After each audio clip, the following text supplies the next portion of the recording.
জয় জগন্নাথ। পুরী যাব বললে হয় না, জগন্নাথ না চাইলে যাওয়াটা খুব চাপেরই। আমাদের ক্ষেত্রে বারবার প্ল্যান ব্যর্থ হওয়ার পর অবশেষে এই ট্রিপটা হলো। মা আর আমি খড়গপুর থেকে জগন্নাথ এক্সপ্রেসে পুরী পাড়ি দিলাম।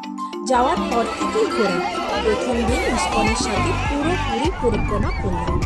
তারপর সমুদ্রে স্নান সেরে প্রসাদ পেয়ে জগন্নাথ দর্শন করে একে একে সিদ্ধ বকুল, শ্বেত গঙ্গা, শ্রী সার্বভৌম ভট্টাচার্যের বাড়ি, টোটা গোপীনাথ জিউ মন্দির, গম্ভীরা ইত্যাদি স্থান দর্শন করলাম।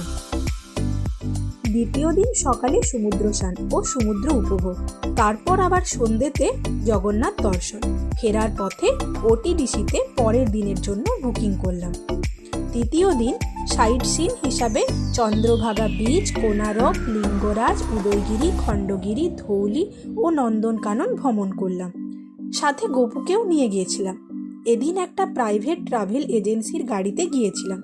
খুব ভালো গাইড করেছিল। পুরো জার্নিটা 12 ঘন্টায় কমপ্লিট হয়। চতুর্থ দিন ওটিডিসির গাড়িতে চিল্কা হ্রদ, ডলফিন আইল্যান্ড, রাজহংস আইল্যান্ড ইত্যাদির অপূর্ব প্রাকৃতিক সৌন্দর্য উপভোগ করলাম।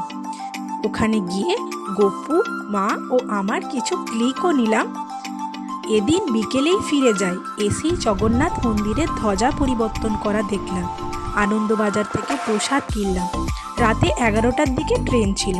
রুমে ফিরে ফ্রেশ হয়ে বেরিয়ে পড়ি পুরী স্টেশনের উদ্দেশ্যে।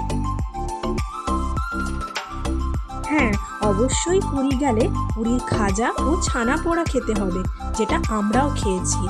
যাই হোক, মা ও আমার মতো কেউ এই সোলো ট্রিপ করতে চাইলে লাইক ও কমেন্ট করুন। And please subscribe the channel for the next update. Thank you.